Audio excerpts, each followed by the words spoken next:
आपल्या सगळ्यांच्या स्वयंपाकघरात असलेली हळद, जिला आपण गोल्डन स्पाइस किंवा सोन्याचा मसाला म्हणतो, तिच्याबद्दल आज आपण बोलणार आहोत. पण ही गोष्ट फक्त तिच्या रंगापुरती किंवा चवीपुरती नाहीये, तर यामागे एक मोठी न सांगितलेली कहाणी दडलेली आहे. गेल्या 20 वर्षांत अमेरिकेमध्ये हळदीची आयात तब्बल 1000% वाढली आहे. हो, बरोबर ऐकलत. या एका आकड्यावरूनच आपल्याला अंदाज येतो की तिची लोकप्रियता किती प्रचंड वाढली आहे. हे वाक्य खरंच विचार करायला लावणार आहे, नाही का?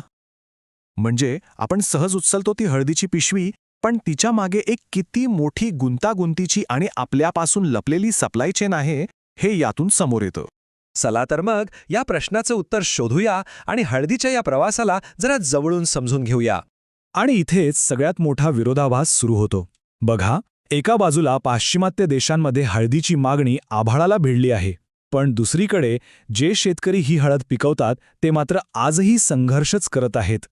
पश्चिमात्य देशांमध्ये तर हळदीची एक वेलनेस क्रांतीच झालीय. याचं मुख्य कारण आहे तिच्यातलं कर्क्युमिन नावाचं कंपाऊंड, जे त्याच्या अँटी इन्फ्लेमेटरी गुणधर्मांसाठी ओळखलं जातं. म्हणजे बघा, गोल्डन लाटेपासून ते हेल्थ सप्लिमेंट्सपर्यंत हळद आज सगळीकडे आहे. आता हे आकडे बघा. जगातल्या एकूण हळदीच्या उत्पादनापैकी तब्बल 80% हळद एकटा भारत पिकवतो. यावरूनच जागतिक बाजारपेठेत भारताचं स्थान किती महत्त्वाचं आहे हे स्पष्ट होतं. आणि हाच या पूर्ण कथेचा केंद्रबिंदू आहे, तो विरोधाभास. म्हणजे एवढी मागणी, एवढं उत्पादन, पण तरीही शेतकऱ्यांच्या पदरात काहीच का पडत नाहीये. असं का होतंय? चला याचाच शोध घेऊया. आता या कथेची मानवी बाजू पाहूया. एका शेतकऱ्याला हळद पिकवण्यासाठी किती कष्ट घ्यावे लागतात आणि त्याचा खर्च कसा वाढत चालला आहे. अशोक नावाच्या एका शेतकऱ्याचं उदाहरण घेतलं तर लक्षात येतं की हळद विकायला तयार होण्याआधी किती मोठ्या प्रक्रियेतून जाते. आधी तिला जमिनीतून उपटा, मग उकडा, मग 15-15 दिवस उन्हात वाळवा आणि मग पॉलिश करा. या सगळ्यासाठी प्रचंड मेहनत आणि वेळ लागतो. आता जरा विचार करा, शेतकऱ्यांवरचा आर्थिक ताण किती वाढला असेल. मजुरी 50% वाढली, खतांचे भाव दुप्पट झालेत, म्हणजे नफा तर दूरच राहिला, अनेकदा तर गुंतवलेले पैसेही परत मिळत नाहीत, उलट तोटाच होतो. तर मग शेतकऱ्याने एवढ्या कष्टाने पिकवलेल्या हळदीचं मूल्य या पुरवठा साखळीत नेमकं कुठे हरवतं? चला पाहूया. ही तुलना धक्कादायक आहे. बघा, ज्या हळदीसाठी शेतकऱ्याला फक्त 50 सेंट मिळतात, तीच हळद न्यूयॉर्कच्या मोठ्या दुकानात तब्बल $15ला विकली जाते. यावरून मधले दलाल किती मोठा नफा कमवतात हे स्पष्ट दिसतं. ही पुरवठा साखळी कशी आहे बघा. शेतकरी, मग कमिशन एजंट, मग व्यापारी, प्रोसेसर, मग निर्यातदार आणि मग वितरक. ही इतकी लांबचक साखळी आहे की यात प्रत्येक जण आपला हिस्सा काढून घेतो आणि शेतकऱ्याच्या हातात सगळ्यात कमी वाटा उरतो. आता ही कथा एका अनपेक्षित आणि धोकादायक वळणावर येते. या पुरवठा साखळीच्या दबावाखाली एक भयंकर रहस्य दडलेलं आहे. आपण सहसा हळदीचा रंग बघूनच ठरवतो की ती चांगली आहे की नाही. पण जर असं कळलं की हा आकर्षक पिवळा धम्मक रंग नैसर्गिक नाहीये, तर याचं नाव आहे लेड क्रोमेट. हा एक औद्योगिक विषारी रंग आहे, जो खरं तर पेंटमध्ये वापरतात आणि काही भेसळ करणारे लोक हा रंग हळदीत मिसळतात. का? तर फक्त हळदीला जास्त पिवळी आणि आकर्षक बनवण्यासाठी, जेणेकरून बाजारात तिला जास्त किंमत मिळेल.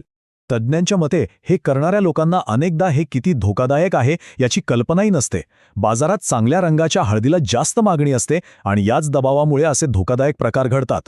जागतिक बाजारपेठेत आता एक नवीन स्पर्धक उतरला आहे आणि या स्पर्धेमुळे भारतीय हळदीसमोरची आव्हानं आणखी वाढली आहेत.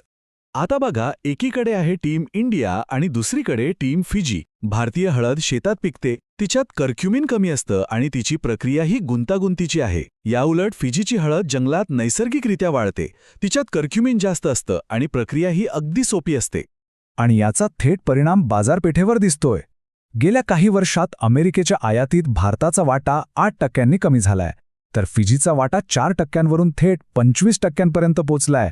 हे आकडे बरंच काही सांगून जात आहेत, नाही का? तर मग आता पुढे काय? या परिस्थितीतून मार्ग काढण्यासाठी भारत काय करू शकतो? भारतीय हळद उद्योगाचं भविष्य काय आहे? भारत आपलं स्थान परत मिळवण्यासाठी आणि शेतकऱ्यांना फायदा पोहोचवण्यासाठी काही उपाययोजनांचा विचार करतोय. जसं की नवीन हळद मंडळाची स्थापना करणं, जास्त कर्क्युमिन असलेल्या जाती विकसित करणं आणि GI टॅग मिळवणं.